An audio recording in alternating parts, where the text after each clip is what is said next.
आम्हाला एक 12:30 वाजता मी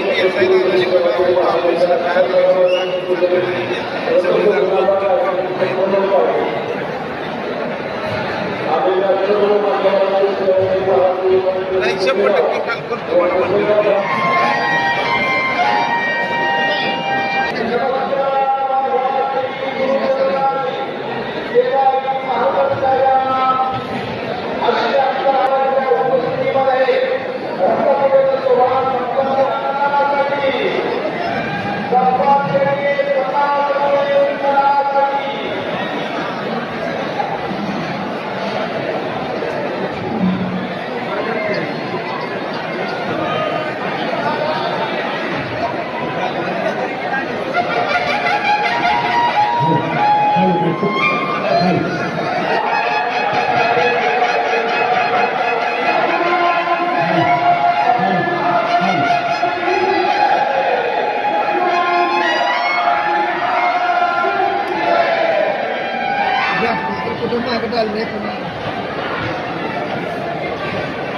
समाधी सद्गुरू सेवागिरी महाराजांच्या 78व्या संजीवन समाधी सोहळ्याप्रित्यर्थ होत असलेली ही महाराष्ट्रातील एक भव्य दिव्य सांस्कृतिक यात्रा म्हटलं तरी वावगं ठरणार नाही. कारण ही यात्रा म्हणजे सर्वसामान्याची, गोरगरिबांची, किंबहुना महाराजांच्यावरती श्रद्धा असणाऱ्या सर्व भाविकांची यात्रा. आणि या यात्रेचा आज हा मुख्य दिवस म्हणजे रथोत्सवाचा दिवस. आजच्या दिवशी पहाटे 3 वाजता अभिषेक आणि मंत्रोच्चारांच्या ब्राह्मण देवतेच्या साक्षीनं श्री महाराजांना दुग्धाभिषेक घालून विधिवत पूजा होऊन बरोबर 6 वाजता रथामध्ये श्री महाराजांची प्रतिमा आणि चरणपादुका आम्ही स्थापन केलेल्या आहेत. आज रथोत्सवाचा प्रमुख दिवस आहे. महाराष्ट्रातील आंध्र, कर्नाटक, गुजरात अनेक प्रांतातील भाविक महाराजांच्या दर्शनासाठी येत असतात. आणि आम्ही या रथोत्सवाची तयारी शासनाच्या विविध विभागाच्या वतीनं आणि देवस्थान ट्रस्टच्या वतीनं, ग्रामस्थांच्या वतीनं पूर्ण अशी जय्यत तयारी केलेली आहे. मी भाविकांना एकच आवाहन करू इच्छितो की आपण सर्वांनी येत असताना कोणत्याही प्रकारचा या ठिकाणी आपणाला उणीव भासणार नाही. आपण दर्शन घ्यावं, महाराजांचा प्रसाद घ्यावा आणि प्रतिवर्षाप्रमाणे आपली वारी या ठिकाणी सुपूर्त करावी, एवढीच विनंती. रामकृष्ण हरी. Okay, thank you. परमपूज्य श्री सद्गुरू सेवागिरी महाराजांच्या या संजीवन सोहळ्यानिमित्त 78व्या हा संजीवन सोहळा आहे. त्यानिमित्तानं महाराजांच्या या सेवागिरी महाराजांच्या संजीवन समाधीवरती पहाटे 3:30 ते 5:30 या कालावधीमध्ये या ठिकाणी रुद्र आवर्तन आणि महिम्नाचे आवर्तन असे जवळजवळ 15 ते 16 आवर्तन आम्ही नेहमी करत असतो.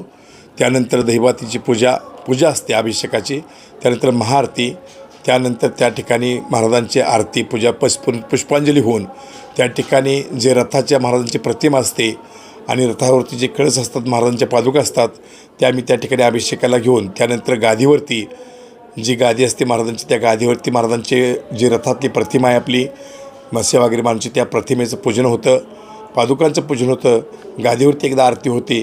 आणि त्यानंतर बरोबर सकाळी 6 वाजता महाराजांच्या रथामध्ये महाराजांच्या प्रतिमेचं त्या ठिकाणी विधियुक्त पद्धतीनं पूजन करून त्या ठिकाणी प्रतिमा स्थापन, त्यानंतर पादुकाचं स्थापन होतं आणि त्यानंतर कलशारोहण त्या रथावरती केला जातो. आणि त्यानंतर या ठिकाणी जे काही रात्रीबरोबर माणसं थांबली असतात रथाचा नोटा बांधण्याकरता, की जे या ठिकाणी भाविक वर्षभर येत असतो, संजीवन समाधीवरती महाराजांच्या नतमस्तक होत असतो. मनातील त्यांच्या अनेक काय असतील त्या अडीअडचणी, पाप, ताप, दुःख, दैन्य, दारिद्र्य, व्यथा, संकट, वाईट विचार, शारीरिक त्रास असेल, मानसिक त्रास असेल, बौद्धिक त्रास असेल किंवा मुलाबाळांच्या संदर्भातील काय अनेक अडचणी असतील समजा, त्या या ठिकाणी वर्षभर या ठिकाणी येत असतात भाविक. आणि समाधीवरती काही ठिकाणी नवसाच्या रूपात ते बोलत असतात. आणि ते नवस त्यांचे पूर्ण झाल्यानंतर या येणाऱ्या वार्षिक महाराजांच्या संजीवन समाधीच्या पुण्यस्मरणानिमित्त या रथाला जी मिरवणूक असते त्या रथावरती 1 रुपयेपासून ते अगदी लाख 2 लाखांचे हारापर्यंत या ठिकाणी नोटाचे हार बांधले जात असतात.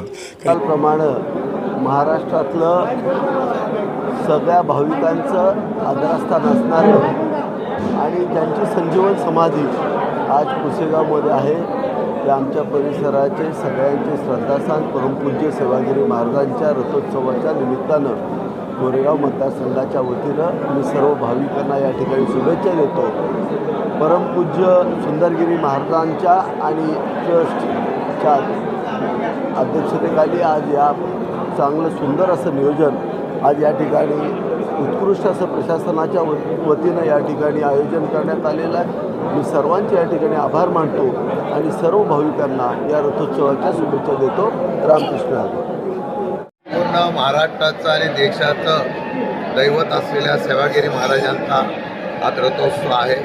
ही यात्रा अनेक वर्षांपासून श्रद्धेने भक्तिभावाने या ठिकाणी संपन्न होते. आणि या यात्रेमध्ये या पद्धतीने भाविकेचा श्रद्धेने नतमस्तक होतात आणि दिवसेंदिवस यात्रेची असलेली व्याप्ती वाढलेली आहे. मागे आम्ही असताना तीर्थक्षेत्र दिलं आहे. तीर्थक्षेत्र होऊन त्याच्याप्रमाणे या असलेल्या यात्रेचं वैभव अजून वाढावं या ठिकाणी निश्चितपणे आम्ही प्रयत्न करू. आज श्रद्धा ही महत्त्वाची असते. या श्रद्धेत गेलेल्या सर्व भाविकांना सद्गुरू सेवागिरी महाराजांचा आशीर्वाद कायम राहावा अशा प्रकारची प्रार्थना.